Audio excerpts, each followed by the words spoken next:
Hi there, welcome to my views and news. Two news stories. First, it was a shocking news story from the Amhara region where a conflict hidden from the eyes of the international community is turning into a deadly conflict.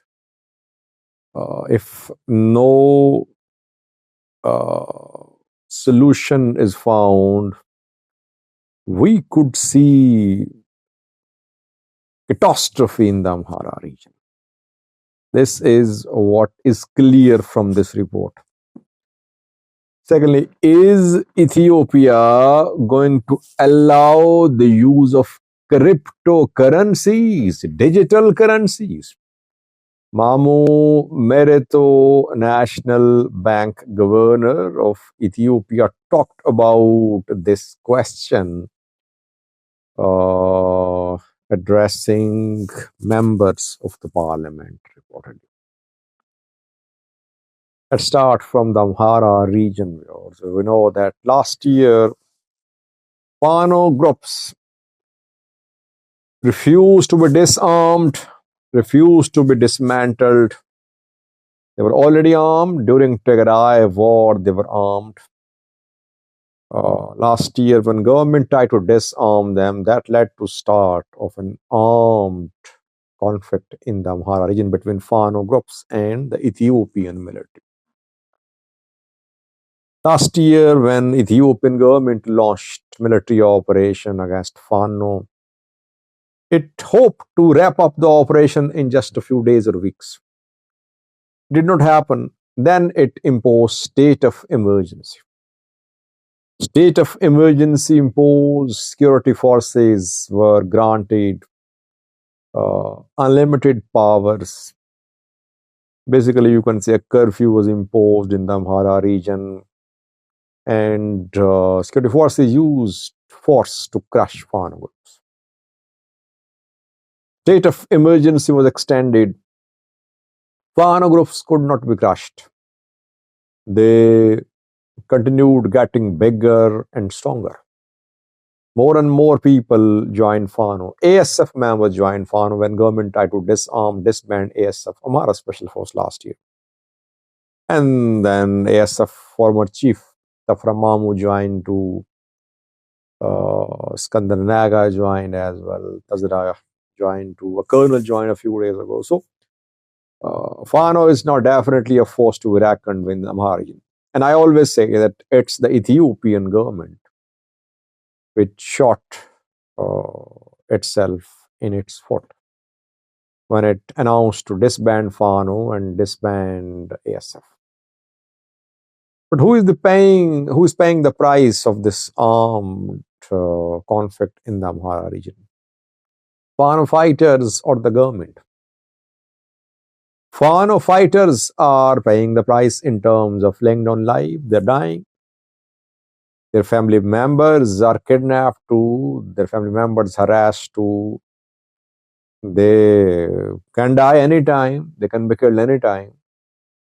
Government is facing the pressure of this struggle in terms of less revenue, international pressure too. But those who are really suffering because of the conflict in the Amhara region are the people of the Amhara region, civilians. And whenever civilians suffer, the most vulnerable class is children, women, elderly. This is what we saw during Tigray war. Now, a report has been released by a Wareda, by a district in the Amhara region. The district health authorities have shared some numbers. There is famine-like situation in a district in the Amhara region. Around 10,000 people in immediate need of food aid. I'm talking about one town only, one district only. I am not talking about entire Amhara, just one district. 10,000 people in immediate need of food aid. Which Warada, which district? Bogna. North Wollo zone of the Amhara region. Bona Wareda health authorities have shared some numbers. They say that there is drought in Buna due to lack of rain and due to conflict. Wareda is not accessible to aid organizations. That is why thousands of children, pregnant women are suffering. There is acute malnutrition being witnessed by doctors at hospitals in Buna. The health authorities in Buna they're urging the local international humanitarian organizations to intervene on emergency basis in Buna. Otherwise, thousands of people could die. This is the story of one district in the Amhara region. Imagine what is happening in other parts of the Amhara region. That is why I say that those who are suffering are basically the people, women, children, and elderly. Who is to blame, Fano or government? Fano fighters say that they are fighting to protect the rights of Amhara people, that if they don't fight, Amhara people are going to be decimated. Government accuses Fano of destabilizing the Amhara region.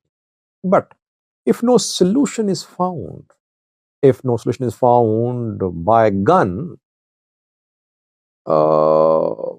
then how will the conflict be resolved? It means people will continue suffering. I think Fano fighters will also have to make some big decisions.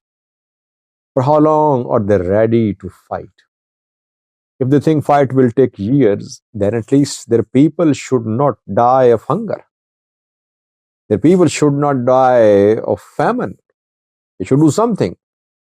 If roads are not open, how can aid organizations reach Buna? If fighting is ongoing in Wollo, how can aid organizations work or reach Buna? I think both will have to think, Fano groups and the government. Secondly, viewers, cryptocurrencies. Is Ethiopia going to allow the use of digital currency? Well, by the way, cryptocurrency is getting lots of attention in countries where it's not legal. It's not legal in most of the countries. But the way cryptocurrency is in use, it is becoming increasingly difficult for governments now to just ban the use of crypto. Though if cryptocurrencies are allowed, financial systems will be decentralized. Now, countries have control over people's money.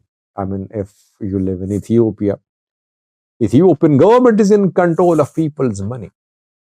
People are not in control. They cannot send money abroad without approval from the government. But if digital currencies are allowed to be used, then people will be in charge of their money. They can transfer their money wherever they want to, and they can't be held accountable to. It's difficult to identify them as well. Use of digital currencies is not an easy decision to be made. Mamu Merito, National Bank of Ethiopia chief, has announced that National Bank could issue guidelines about the use of digital currencies. It means that Mamu did not rule out the possibility of the use of digital currency in Ethiopia. He said that National Bank is closely monitoring international developments and it may issue guidelines in future. So far, it's not allowed in Ethiopia. The people are looking towards Donald Trump. People say that when he takes office, he might allow the use of digital currencies. That is why people are buying more and more Bitcoin's price, how high is it now? Other coins as well. People are buying, and they are hoping that Donald Trump will make a decision that will lead to the use of digital currencies legally. Let's see. So far, Ethiopia is also considering issuing guidelines for the use of digital currency, but no final decision made so far. Thank you for watching.